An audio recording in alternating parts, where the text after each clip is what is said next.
Hello दोस्तों, स्वागत है आप सबका एक बार फिर आपके अपने YouTube चैनल ई टीचर में। दोस्तों लेकर आए हैं ज़रूरी शैक्षिक समाचार और कुछ ज़रूरी खबरें इस वीडियो में। चैनल पर पहली बार आए तो चैनल को लाइक करें, सब्सक्राइब करें। आगे भी सभी तरह के अपडेट हमारे चैनल पर मिलते रहेंगे। तो चलिए दोस्तों शुरू करते हैं आज की ताज़ा खबर, और वो ये है कि सीएम गहलोत के आदेश पर लॉकडाउन 4 में और छूट दी गई है। छूट का दायरा बढ़ा दिया गया है। जयपुर सहित सभी रेड जोन में भी आज से ऑटो चलेंगे, पार्क खुलेंगे, तंबाकू बिक्री से भी रोक हट चुकी है। तो सीएम गहलोत के आदेश पर प्रदेश में लॉकडाउन 4 जो चल रहा है उसमें छूट और दी गई है, उसका दायरा बढ़ा दिया गया है। मंगलवार से प्रदेश के रेड जोन में टैक्सी ऑटो भी चलेंगे। जॉगिंग के लिए सुबह 7 से शाम 6:45 बजे तक पार्क में भी आप जा सकते हैं, ये खुलेंगे। एक साथ 5 से अधिक लोग नहीं टहल सकते, ये ध्यान रखना है। लेकिन पार्कों में यदि जिम और पूजा स्थल है तो उन्हें बंद ही रखा जाएगा। तंबाकू की बिक्री से भी रोक हटा ली गई है। मंजूरी मिलने के बाद गृह विभाग के अतिरिक्त मुख्य सचिव राजीव स्वरूप ने इस संबंध में सोमवार देर रात ये आदेश जारी कर दिए हैं। और इसके साथ ही कुछ शर्तें भी है। शर्तें ये है कि सिर्फ घर से airport, railway station, bus stand और अस्पताल तक जाने के लिए ही चलेगी टैक्सी और ऑटो। रेड जोन है, अब तक टैक्सी ऑटो रिक्शा चलाए जाने के लिए शर्तों के साथ छूट दी गई है। टैक्सी व ऑटो रिक्शा सिर्फ airport, railway station, bus stand, अस्पताल से लेकर घर व घर से लेकर airport, railway station, bus stand, जो अस्पताल है, हॉस्पिटल, उनके लिए ही अनुमत होगी। यानी कि जरूरी कामों के लिए ही आप यूज कर सकते हैं ऑटो वगैरह। इसके साथ ही रेलवे स्टेशन, बस स्टैंड व अस्पताल ट्रैफिक पुलिस की अनुमति से रोटेशन के आधार पर टैक्सी व ऑटो चलेंगे। इसके साथ ही टैक्सी में ड्राइवर प्लस 2 व ऑटो रिक्शा में ड्राइवर के साथ एक सवारी की ही अनुमति दी गई है। वही तंबाकू बिक्री से रोक हट दी गई है। अब सार्वजनिक स्थल पर खाने की रोक जारी है फिलहाल। तो ये कुछ दायरा बढ़ाकर लॉकडाउन 4 में छूट दी गई है सीएम अशोक गहलोत द्वारा। आगे दिखाते हैं दोस्तों अगली खबर हमारे साथियों के लिए, वो ये है कि ग्रीष्म अवकाश, उपार्जित अवकाश अगर नहीं दिया तो शिक्षक करेंगे आंदोलन। ग्रीष्म अवकाश अभी चल रहा है और ऐसे में उपार्जित अवकाश अगर किसी को नहीं दिया तो शिक्षकों ने चेता है कि वो आंदोलन करेंगे। राजस्थान शिक्षक संघ राधाकृष्ण पदा ने पदाधिकारियों का कहना है कि स्कूल शिक्षा विभाग के अनुसार प्रदेश में 17 मई से जून के अंतिम सप्ताह तक ग्रीष्म अवकाश रहेगा, जबकि हकीकत उसके उल्ट है। स्कूल शिक्षा विभाग ने वैकेशन विभाग के कार्मिक शिक्षकों को प्रदत्त ग्रीष्म अवकाश को अप्रत्यक्ष स्थगित कर दिया है। वहीं दूसरी ओर ग्रीष्म अवकाश में ऑनलाइन टीचिंग का कार्यक्रम चलाया, जिसे डिजिटल क्लास भी कह रहे हैं। शिक्षकों को पहले पाठ की तैयारी करनी पड़ती है, फिर ऑनलाइन टीचिंग।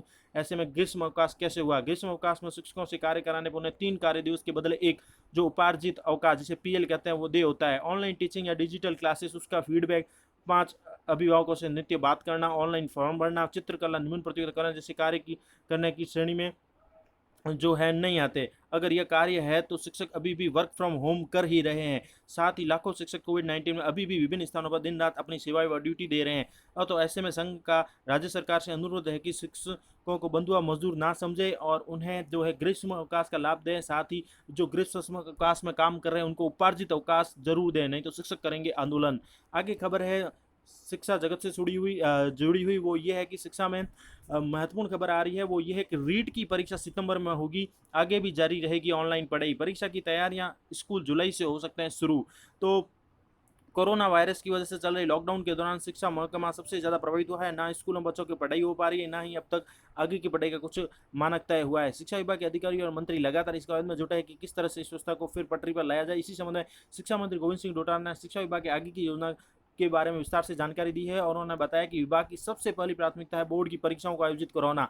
उन्होंने कहा कि हमने माध्यमिक शिक्षा बोर्ड के अधिकारियों को निर्देशित कर दिया है और परीक्षाओं की तैयारी शुरू कर दी गई है। हमारा प्रयास यही है कि जल्द से जल्द परीक्षा हो, इसके लिए केवल 10 दिन का वक्त चाहिए। फिलहाल सेंटर बढ़ाने पर काम चल रहा है और जल्द ही परीक्षाओं की तिथि भी घोषित हो सकती है।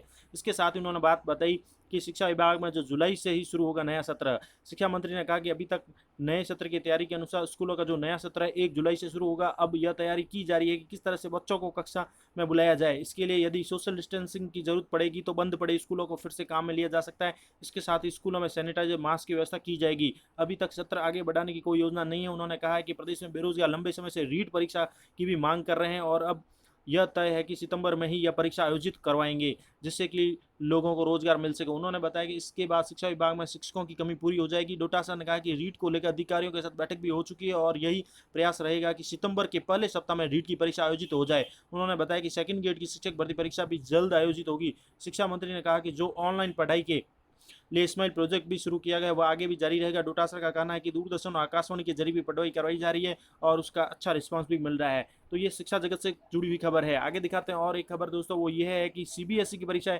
जो होगी वो 15,000 केंद्रों पर होगी। 10वीं 12वीं की परीक्षाएं इसके लिए 5 गुना तक बढ़ाई गई है केंद्रों की संख्या। ऐसा इसलिए किया गया है कि ताकि परीक्षा केंद्रों पर अधिक भीड़ न हो और छात्र सुरक्षा के साथ और सहजता के साथ परीक्षा दे सके। केंद्रीय मंत्री रमेश पोखरियाल निशंक के मुताबिक ये परीक्षा 3,000 की जगह अब 15,000 केंद्रों पर होगी, यानी केंद्र बढ़ा दिए गए हैं। इसके साथ ही अगली खबर ये है दोस्तों, शिक्षा मंत्री गोविंद सिंह डोटासरा ने जो बात कही है कि रीट का एग्जाम जो है सितंबर के प्रथम सप्ताह में करवाया जाएगा। साथ ही 10वीं बार की परीक्षा के लिए उनको मात्र 10 दिन का वक्त चाहिए और जुलाई माह में ही हमारा शिक्षा का सत्र शुरू होगा, नया सत्र।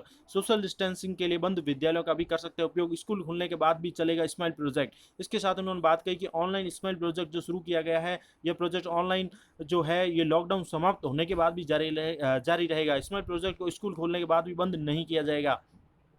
शिक्षा मंत्री गोविंद सिंह डोटासरा ने कहा कि सितंबर में हर हाल में रीट 2020 का आयोजन होगा और रीट भर्ती को लेकर अधिकारियों के साथ उनकी बैठक हो चुकी है और उनका पूरा प्रयास है कि सितंबर के पहले सप्ताह में रीट की परीक्षा आयोजित हो और सेकंड ग्रेड शिक्षक भर्ती की परीक्षा भी जल्द आयोजित करने की उन्होंने बात कही है। तो ये अच्छी खबर है बेरोजगारों के लिए कि रीट की भर्ती जल्द कराने की उनका पूरा प्लान है। और स्कूलों के लिए उन्होंने बात कही है कि स्कूलों में जो है मास्क सैनिटाइज की व्यवस्था की जाएगी। प्रवेश प्रक्रिया को लेकर भी उन्होंने बात किया। साथ ही सोशल डिस्टेंसिंग के साथ ऑफलाइन या ऑनलाइन प्रवेश प्रक्रिया कार्यक्रम जल्दी वे शुरू कर सकते हैं, इसके संबंध में गाइडलाइन जारी भी करेंगे। आगे दिखाते हैं दोस्तों, अगली खबर आपको वो ये है कि 7 सालों में शुरू नहीं हुई भर्ती प्रक्रिया। जल्द आय विभाग में 2013 में घोषणा के बाद भर्ती प्रक्रिया अब तक शुरू नहीं हो पाई है। वर्ष 2013 में 1254 पदों पर तकनीकी कर्मचारियों की भर्ती की प्रक्रिया शुरू की गई थी। विभाग ने न तो इस भर्ती को अब तक रद्द करने का ऐलान किया है, न ही इस भर्ती को पूरा करने को लेकर गंभीरता बताई है।